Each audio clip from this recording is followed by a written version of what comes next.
السلام البنات، كي بقيتو الصحيحه، كي بقيتو مع الاحوال ديالكم؟ كلشي مزيان الحمد لله. هاد النهار ان شاء الله جيتكم بواحد الفيديو زوين خفيف ظريف ان شاء الله غنشاركو معاكم. كنت غادي ما غاديش نصور، ولكن قلت غادي نشارك معاكم هاد العصير ربما نذكركم الا كنتو ناسين وديك الشيء، مع حكم راه موجود في كل بيت. غادي نشارك معكم ان شاء الله. هاد النهار ان شاء الله جيتكم بواحد العصير زوين ومنعش ويعجبكم بزاف، وتوليداتكم ان شاء الله الا ما كانوش كياكلوا هذا ما نسميوه احنا لا فاكهه ولا مهم. الا ما كانوش كياكلوها غادي يوليو ياكلوها ان شاء الله، تشربوها لهم باذن الله ان شاء الله. على بركه الله نبداو ان شاء الله الفيديو. جيتكم بهذا العصير ديال الخيار. ها هو هذا الخيار، هو هذا هنايا جوج خيارات غسلتهم وقطعتهم وما حيدت لهمش، ماشي نقيتهم، حيدت لهم كاع ديك القشره. لا، هانتوما خليتهم بهاد القشيه، كتعطي واحد النكهه زوينه في العصير، كتجيبوا بواحد اللون زوين اللي يعجبكم. المهم هو هذا جوج خيارات، انا داو جوج خيارات.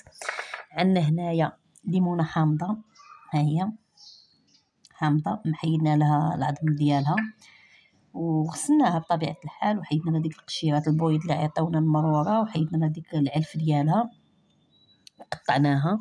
عندنا هنايا اختياري، انا ما كنديروش، ولكن اختياري الا بغيتو نتوما كتبغيوه حلو ديروه. هذه سنيده، انا ما كنديرش سنيده، كنخلي غير بالطعم ديال الخيار والليمون كيجي رائع، ولكن نتوما ليكم الاختيار. المهم هي سنيده حتى هي كتكون معاه، انا ما كنديرهاش. وعندنا هنايا كاس ديال الماء، هانتوما هنايا كاس ديال الماء كافي، لان الخيار راكم بطبيعه الحال راكم عارفين تبارك الله، ماشي غادي نوريكم، انا بغيت نشارك معكم. الخيار كيطلق الماء، ملي يتطحن كيطلق الماء، ودرت انا معاه كافي كاس ديال الماء بركه. دابا ندوزو على بركه الله، غادي نحضروا معكم هاد العصير. غادي نجيبو الكاس ديال مونينيكس، ها هو نجيبو الكاس،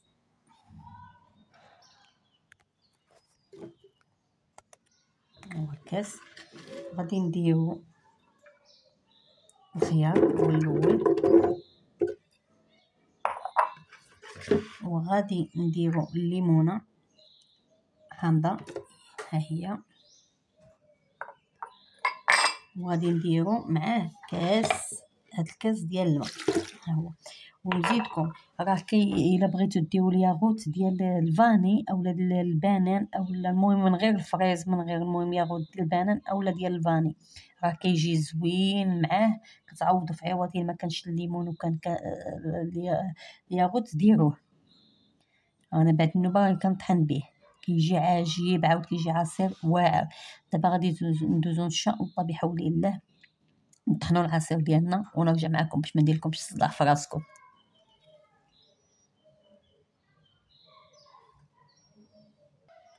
هو من بعد ما طحنا العصير ديالنا غادي نخويوه ان شاء الله في الكاس اللي نقدموه فيه. هما جوج خيارات تبارك الله ما شاء الله، وكاس ديال الماء، شحال عطانا كميه كبيره. عندي انا هذا كيرفد جوج لارب ديال العصير، هو ما شاء الله عطا كميه زعما بزايد. اللي بغى يتبرد وينعش راسو راه زوين وبزاف، زوين وبزاف.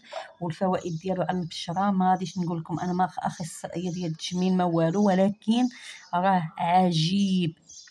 يعني الحاجه كل ما كليناها اولا شربناها راها زوينه للصحه ديالنا.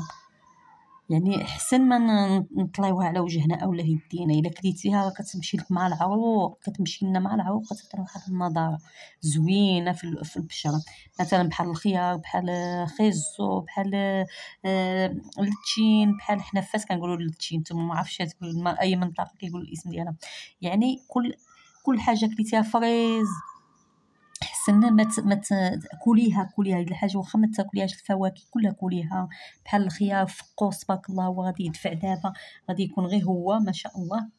يعني نستافدوا ونغتنموا الفرصه ونشربوا هاد العصيرات بزاف باش ما تنشفناش البشره ديالنا بعد ما دوزنا سيدنا رمضان الشهيه ودار رمضان على خير وبخير الحمد لله. يعني من بعد الصيام وديكشي راه كيكون كتلاحظوا راه البشره كتولي فيها الجفاف، راه كتنشف. يعني خصنا نعوضوها دابا ملي غيبدا ان شاء الله حنا على اقبال. دابا حنا فصل الربيع ان شاء الله ما كيطولش بزاف حنا عندنا في المغرب راكم عارفين فصل الربيع الصيف، ما عندناش فصل الربيع الا داز فصل الربيع شي 20 يوم.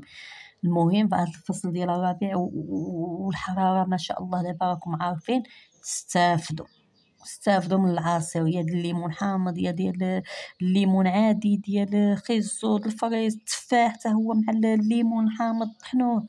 يعني غادي داتكم ما شاء الله ما تبقاش تنشف شعركم هكاك، ما غينشفش، لان انا بحكم انا الشعر ديالي كينشف لي ملي كيبدا يسخن الحال، البشره ديالي حتى هي كتبدا تنشف. ولكن كنقوي العواصر اللي قلت هذيك العواصر كنشرب العصير بزايد. ولهذا ما نطولش عليكم، شربوا العصير وبصحتكم وراحتكم. انا بغيت نشارك معاكم هو العصير ديالنا، هو نديرو معاه لقامه غير تزيين. ونزيدكم حاجه، غير انا ما كنبغيهاش لقامه مطحونه، ما كنفضلش نطحنها معاها. الا بغيتو طحنوا معاه لقامه وكيجي زوين بلقامه، هي مغسوله، هي غير زينا بها، راكم عارفين البنات غير زينا بها. وهو العصير ديالنا بالصحه والراحه. ونتمنى ان شاء الله يكون هذا الفيديو خفيف ظريف على القلب ديالكم، وما تنساونيش من لي لايك وكومونتير زوين، والهلا يخطيكم وبالسلامه عليكم.